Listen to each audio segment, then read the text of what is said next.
اسمحوا لي أن أتحدث باللسان العربي قبل أن يحتلوا لغتي أيضاً. Allow me to speak my Arabic tongue before they occupy my language as well.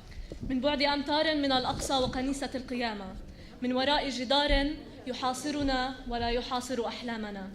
سيادة رئيس الأعلى للشباب والرياضة اللواء جبريل رجوب، ينوب عنه مساعد الأمين العام للمجلس الأعلى الأخت ماهرة الجمل. حضرة الممثل اليو في مساعد الأمين العام للأمم المتحدة في الأراضي الفلسطينية مستر روبرت بايبر. داعمنا الأول رئيس جامعة القدس الأستاذ الدكتور عماد أبو كشك.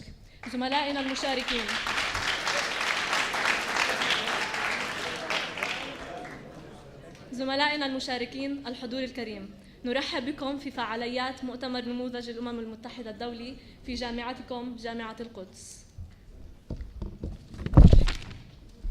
Distinguished guests, respected delegates, and honorable chairs, on behalf of the organizational team in which we are honored and privileged to be a part, we would like to welcome you all here today. We would like to welcome you all to the first Palestinian Model United Nations Conference, a university level one. I'm far away from welcoming you all alone. The efforts of so many individuals are the reason we are here today. I would like to extend a warm welcome to everyone, especially Mr. Jibril Rjoub, the head of the Supreme Council for Sport and Youth Affairs, and speaking on his behalf, Mrs. Mahira Jamal. Mr. Robert Piper, the UN Assistant for the Secretary General to the occupied Palestinian territories.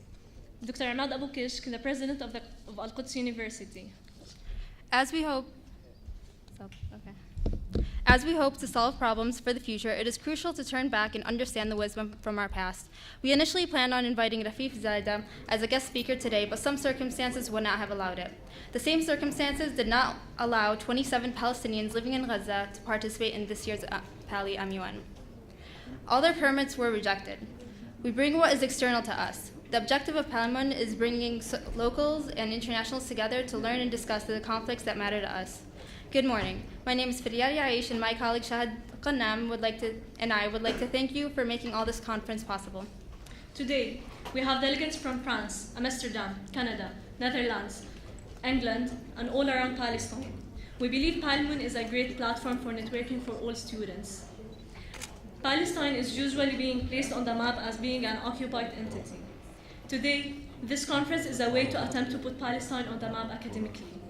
This is your opportunity, in 4 days, to build a cross-field relations with other students with similar interests of a global outreach. Mankind has always had to deal with a world of atrocities. The audacity that refugees and migrants are questioned today, that their quest for survival or better life. Another example is innocent children being abducted by guerrilla groups, or even the rising numbers of the sheer greenhouse gas in the atmosphere. I sometimes wonder how differently our lives would have been if we were not exposed to such negativity and injustice. Unfortunately, bad news seems to sell better than good news. I think we need to remind ourselves, though, that the news of our problems can be viewed as news of opportunity for each and every one of us, to use our talents to make the world a better place. We, as young people, should not shy away from global crisis. We should instead use our courage and insight to understand the underlying problems, and let our imagination run wild, coming up with possible solutions for improvement. These are critical issues for our times, and I firmly believe that PAL-MUN can do much to help in addressing each and every issue facing humankind today. Dear PAL-MUN delegates, as young men and women, you do hold keys to the future in your hands, and getting educated is the first step towards this change. As Nelson Mandela once said, education is the most powerful weapon which you can use to change the world. So my advice to you would be take full advantage of these opportunities that come your way. Most importantly of all, you should take action, thereby being an inspiration to others to take part in a greater good. The principles of compassion, understanding, and vision would guide our work at Palamun 2016.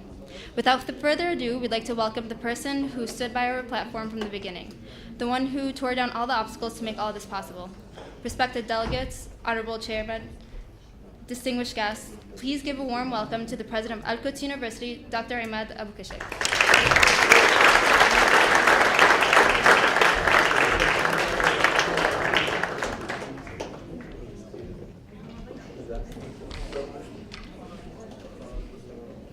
السلام عليكم ورحمة الله وبركاته. Greetings to students, parents, and our guests from all over the world. A special welcome to Mr. Jubrur Joub and his representative, Mrs. Mahira Jamal, head of the Higher Council of Youth and Sports, which played a vital role in hosting all our delegates. And to Mr. Robert Pepper, UN Assistant Secretary General to the Occupied Palestinian Territories. You are welcome. Welcome to the first Model United Nations at the university level in Palestine. We are very proud that our students at Al-Quds University have taken on this great challenge and are making it a reality. The United Nations was established after the World War II in order to avoid another such conflict and to promote the international community working together towards peace and prosperity. I want to emphasize this dual mission, preventing conflict and fostering cooperation. I can think of no higher purpose for education than to enable these two aims. For in order to prevent conflict and encourage cooperation, one must be knowledgeable, one must be able to appreciate a plurality of perspectives, and one must have the confidence to make a decision and carry out a plan. Furthermore, I can think of no better real-world test for education than to attend an exercise of this magnitude. The watermark of any higher educational system is to develop the ability in students to adopt, appreciate, and even promote a variety of perspectives in any given situation. The ability to define challenges through multiple lenses requires maturity, discipline, level-headedness, and flexibility. If our students are actively seeking such horizon, broadening debates on their own initiative, and I must emphasize here that the Model United Nations at Al-Quds University has been a student-led initiative from the start, then I feel that we have succeeded as educators in preparing a new generation for the future. The future holds open the possibility for a world that is becoming very connected and rich in the range of experiences it can offer. In order to flourish in this era of globalization, one must indeed be conversant in more than one language, culture, and tradition, and must have an appreciation for the sacred human values that bind us all together, such as the respect for freedom, individualism, and self-determination. Our university offers a variety of experiences, both in and out of the classroom, and we are always actively seeking out ways in which to further enhance the educational experience of our students through study abroad and exchange programs, through innovative and challenging classes, and last but not least, through extracurricular activities such as this model of United Nations Conference. I am so very proud of everyone who has worked on making this conference a reality, but especially our students. Indeed, it is no small achievement to host the first Model United Nations at the university level in Palestine. Best of luck for a conference full of engaged and fruitful debate. Thank you.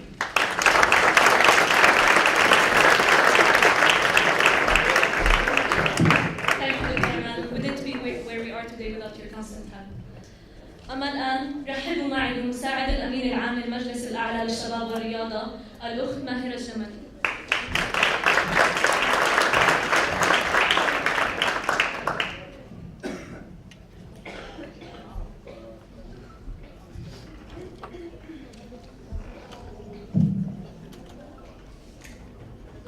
السادة الحضور، أنا راح أحكي بالعربي أوكي عشان اللي بدكم ترجمونهم. أوكي. السادة الحضور مع حفظ الألقاب والمناصب، يسعدني اليوم أن أكون بينكم لافتتاح المؤتمر الطلابي الدولي لمحاكاة نموذج الامم المتحدة، ويشرفني أن أنقل لكم تحيات سيادة اللواء جبريل رجوب رئيس المجلس الأعلى للشباب والرياضة والمتواجد حاليا خارج الوطن. نحن في المجلس الأعلى للشباب والرياضة نتطلع في الاستثمار في قطاع الشباب. نعلم جيدا وتعلمون بأن أكثر من نصف الشعب الفلسطيني هم من فئة الشباب دون عمر 29 عاما.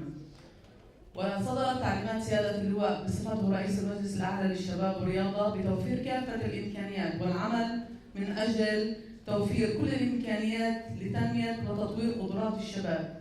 ونعمل منذ سنوات في نقل رسالة الشباب وهموم الشباب في كل المحافل الدولية والعالمية والمحلية. وتعلمون جيدا بأننا نسعى من قطاعي الشباب والرياضة لنقل ورفع العلم الفلسطيني في كافة المحافل الدولية، واليوم يرفع العلم الفلسطيني في أكثر من الدول العربية والأجنبية في كافة بقاع العالم.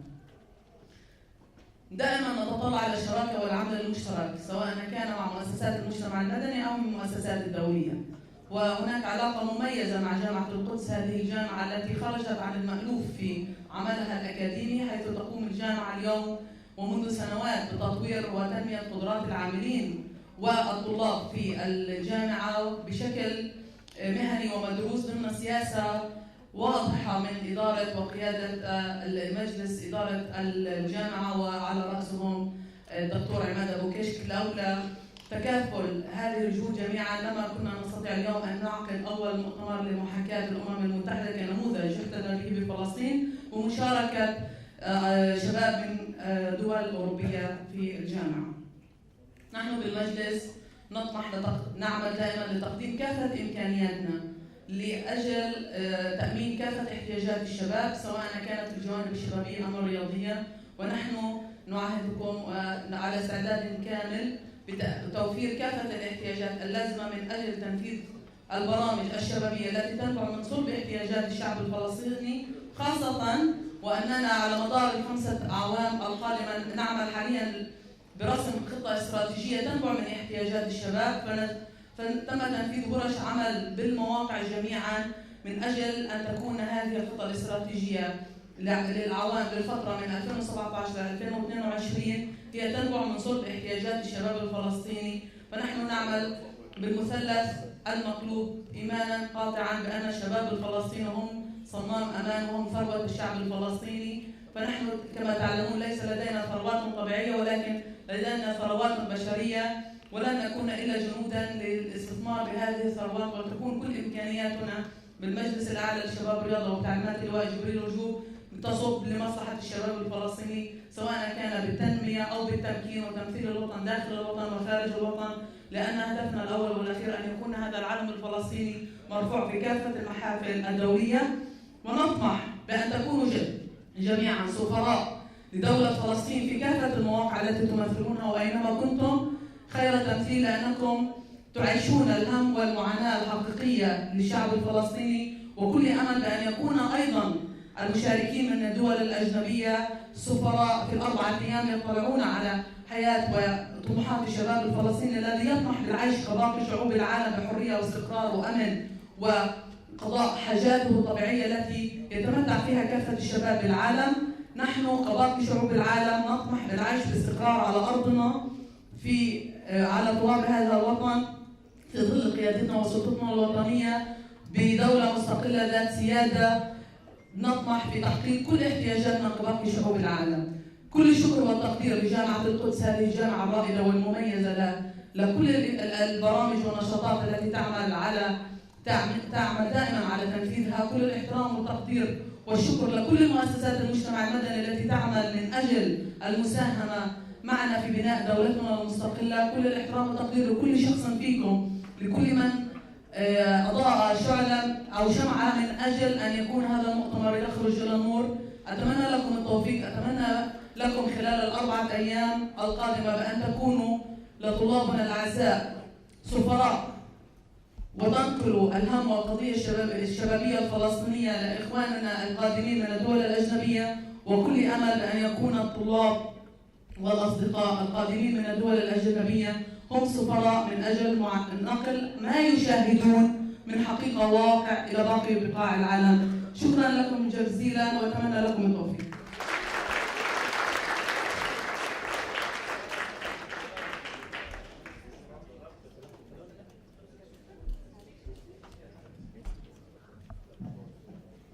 Good evening. Well, for translation, my name is Fajr Sarhan, and I'll translate what she said. Well, the Higher Council for Youth just showed a really appreciation for us students for such a big project in Al-Quds University, as they would like to thank Dr. Ahmed Al-Kishk and all of the students for such a big project.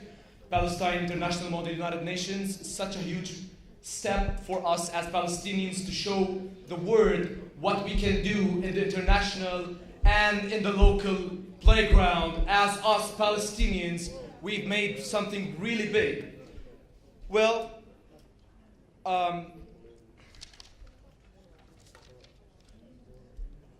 as the Higher Council for Youth, with the leading force of Dr. الدولي, we would like also to give a special thanks to all of the students and organizations inside Palestine who really helped making this project alive.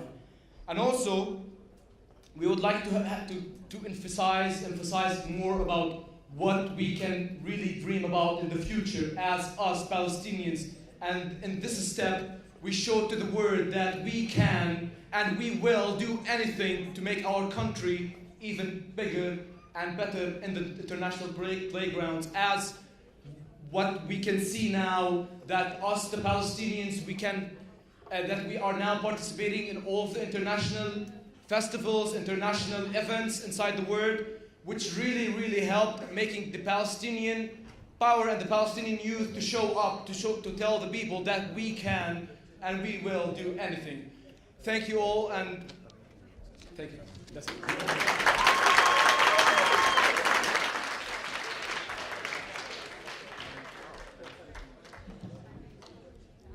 Thank you for your kind words, Mahir Jamal.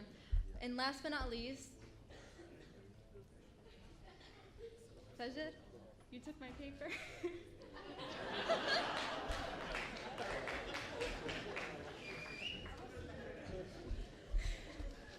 Okay, last but not least, we have the UN Assistant for the Secretary General of the Occupied Palestinian Territory, Robert Piper.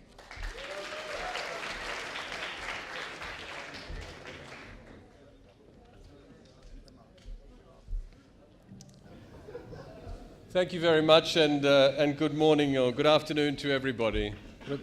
Pay my respects to the President of Al-Quds University, Professor Ahmed Al-Kishk, and Madam Mahira Al-Jamal of the High Council of Youth and Sports. I'm very conscious I'm in the presence of not one but two Secretaries General as well in the room, and a few Under-Secretaries General, so I have to pay my respects to them as well. In UN protocol, I should not be speaking in their presence, but you will forgive me. Thank you for the invitation. I'm very honored to be joining you, and I think it's very historic that this is the first university-level international model UN. It's a big deal. Congratulations.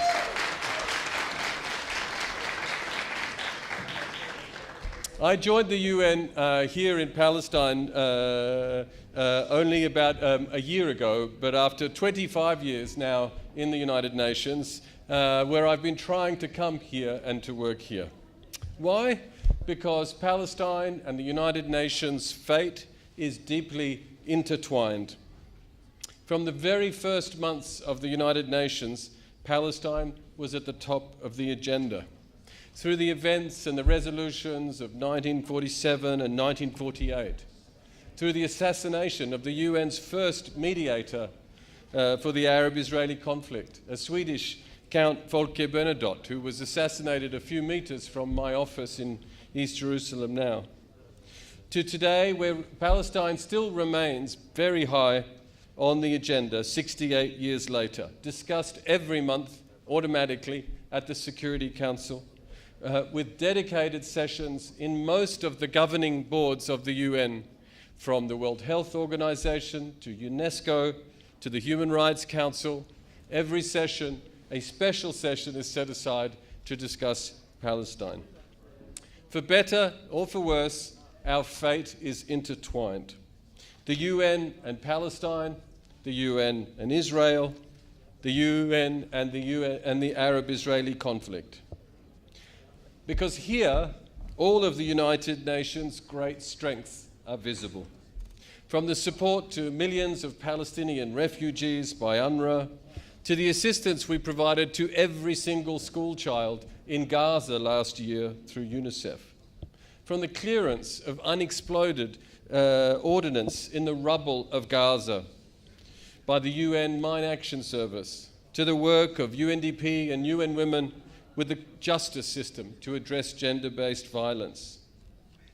For the support of the Human Rights Commission to the Ministry of Foreign Affairs on human rights treaty reporting at the national level, at the municipal level, at the community level, all of the United Nations strengths are here on show in Palestine. And while our strengths are visible, it needs to be said that the UN's weaknesses are also on full display here in Palestine. Our paralysis when powerful states cannot agree on a consensus to move forward. Our tendency to let the urgent take over from the important. The gap between our ambition and our resources. The asymmetry of our ammunition of words and moral authority when we are confronted with the ammunition of brute force. The fragmentation of our efforts across many, many agencies. I will let you finish the list. So where better, I would ask, than to hold a model United Nations? And I suspect anywhere in the world will you find a more informed group of participants than this group today. I hope you all share my idealism about the United Nations and about the principles on which it was founded. But your idealism, no doubt, will be infused also by the reality of where the United Nations has fallen short of your expectations. And that's okay. In fact, an informed idealist is a very powerful actor indeed. I have seen the topics for your conference, and you have a huge and exciting agenda. Trafficking, water, corruption, migration, human rights, elections, violence against women, each fantastically interesting, each incredibly important. In the lobby of the main United Nations conference building in New York, there is this huge board that lists off what is going on in all the different meetings and conference rooms just that day. It looks a little bit like your agenda for the next 3 days.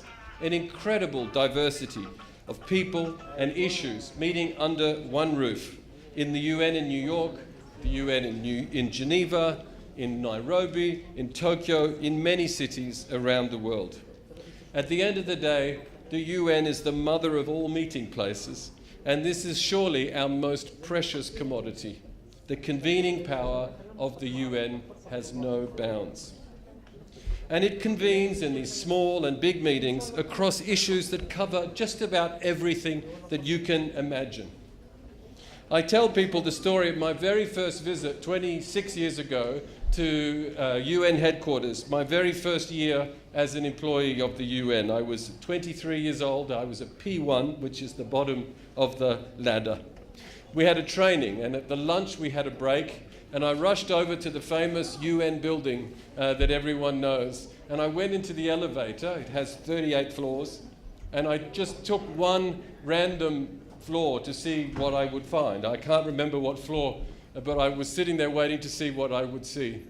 And the doors of the elevator opened, and there was a sign in front of me which said, Division for Outer Space Affairs. Wow.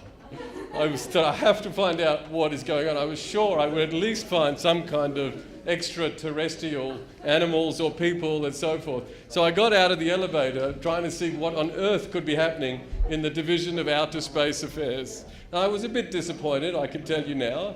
It wasn't as exciting as Men in Black, but these people were involved in trying to manage the governance of satellites and the slots for satellites in outer space. Still pretty cool, even if there were no outer space animals to see. But it really gives you a taste of just how incredibly diverse the issues on the UN agenda are. And it's not just a meeting place, and it's not just an incredible diversity of issues. It's also an ever-changing and ever-evolving set of issues that our founders could never have imagined. Our founders in 1945 did not even imagine that we would be putting peacekeepers into the field. That concept was not included in the UN Charter. Our founders could not have imagined that we would need rules regulating the exploration of minerals under the seabed, that we would need to regulate internet domain names, nor for that matter that we would ever bring to life an international criminal court. They could not have imagined that we would eradicate smallpox, or that we would be 10 cases away from eradicating polio. On a less positive note, our founders could not have imagined how to deal with managing the transmission of an infectious disease like Ebola in a world where 3 billion passengers take a flight every year. They could not have imagined the difficulty of dealing with a financial crisis in one corner of the globe that suddenly can spread to the entire planet.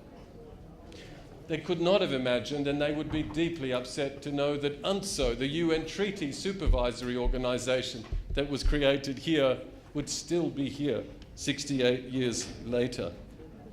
That we would have a hole in the ozone that needed to be repaired by international cooperation. That some of our countries were at risk of disappearing under sea level because of climate change. These sorts of issues, the strengths and the weaknesses of the United Nations, are all going to be visible, I think, in your discussions over the next few days, because they touch every aspect of our work. And actually, we need to recognize the United Nations is still very young, 70 years old. The speed of change in those 70 years has been incredible. We are still building the structures. We are still building the global norms. We are still making new discoveries. In fact, the United Nations needs to be permanently a work in progress, permanently under reform. The main council chamber at UN headquarters for the Economic and Social Commission, ECOSOC as we call it, very famously has a roof that is not being finished. It looks unfinished. The pipes are still coming out and there's wires hanging. It was finished many, many years ago, but they deliberately left it unfinished to really send the message to the delegates in the council chamber that the work of the United Nations will never be unfinished, that the idea that we can declare success, that we finished the work we need to do, is unimaginable for an organization like the United Nations. I've spent a lot of my professional life in the UN working at the crossroads between the political, the development, the humanitarian. And while the Security Council is the most visible, the most powerful, I suppose, and maybe the most glamorous of the UN's organs, let me say here that it is really important not to underestimate the incredible peacemaking and conflict-preventing work of the daily hum of international cooperation, of postal services talking to each other using the same language and codes, of aeroplanes using the same radio frequencies, of ships registered in the same log, of telephone networks that recognize country codes. Even the silly scanning code on the products that you were buying in the supermarket came out of a United Nations process. so that we all could use the same codes in every country in the world. These, what I would call the daily hum of international cooperation, are also an essential part of our collective security system as well, because it binds us all in international cooperation from which we all gain. So whether you're sitting in the next few days in the Security Council, or whether you're in the State Parties Group on eliminating discrimination against women, or in the Economic and Social Council, in my view, you are all equally playing a critical role in building peace and security. Right across that whole range of UN agencies, we are all ultimately contributing to peace and security. And so for us at the United Nations, we really value these model UN processes very, very highly. Above all, because the UN belongs to all of us. The first line in the Charter is "we the peoples," not "we the governments." The UN needs to be investigated, tested, prodded and probed. It needs to be celebrated, and of course it needs to be questioned in order for it to remain relevant and to remain effective by people like you. The Model UN conferences are part of this critical process of testing the systems, of testing our assumptions through the eyes of young people to see what works and what doesn't. The Model UN conferences are a place to learn, as the President said, and to think through some of these global issues and to bring some fresh perspectives. And it is indeed a place where our future UN leaders are formed. Maybe one of you will be a future Secretary General. Above all, the Model UN is the place to celebrate the principles on which the UN was founded and to see how those principles interact with the demands of the day. So let me wish you well. Let me thank you again for letting me join you on this historic occasion. Shukran.